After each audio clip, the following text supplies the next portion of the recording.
Olá, pessoal! Espero que estejam bem.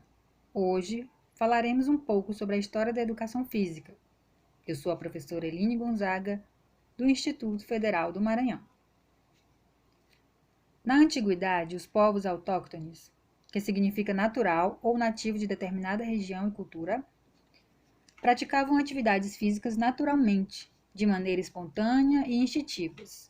Os Uanas e os Waitusis da África, por exemplo, eram exímios saltadores. Os Tarahumaras do México tinham uma vitalidade tão grande que surpreendiam até mesmo nossos recordistas mundiais. Já os egípcios realizavam atividades físicas nas cerimônias religiosas, nos funerais e nos treinamentos dos guerreiros. Embora vivendo às margens do rio Nilo, eles desconheciam a natação. Os povos hindus praticavam os exercícios físicos, o tratamento pela massagem e o controle respiratório como medidas higiênicas e medicinais. As danças e os jogos também eram muito apreciados. Os chineses preocupavam-se com a postura correta, com a ginástica curativa e principalmente com os hábitos higiênicos. O tratamento pela água era muito utilizado e a prática de exercícios físicos e massagens era considerada uma necessidade vital.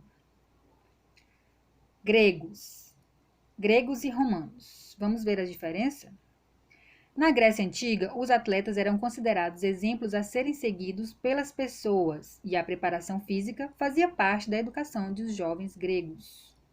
Da Grécia surgiram muitas das práticas atléticas atuais, e o mais importante evento esportivo mundial, que são os Jogos Olímpicos. Já os romanos eram um povo guerreiro e assim desenvolveram principalmente as artes militares, como a corrida de bigas, o pancrácio e o duelo de gladiadores. Na Idade Média, a educação física foi quase abandonada. Realizavam-se apenas as justas e os torneios, que eram combates praticados entre os nobres. Destacam-se modalidades desse período: a esgrima, arco e flecha e o xadrez. Renascimento. Depois de quase abandonada a Média, iniciou-se um movimento na Itália, que é conhecida como berço da educação física moderna, onde se criaram escolas de educação física e também foram editados livros sobre o tema. Apesar da Igreja perseguir e condenar os que buscavam se exercitar ou conhecer o corpo humano, que a Igreja perseguia e condenava como herege. Isso mesmo. Mas mesmo assim, foi a partir desse período, que o conhecimento do corpo humano foi desenvolvido e estudado. Ciências como anatomia e fisiologia tiveram seu berço a partir de estudos dessa época. Idade contemporânea. Novamente considerada necessária a educação, passou a ser ensinada nas escolas. Surgiram novas modalidades esportivas, como a gente conhece hoje: handebol, basquetebol, voleibol. E uma pessoa muito importante foi necessária nesse período, o pedagogo e historiador francês Barão de Coubertin.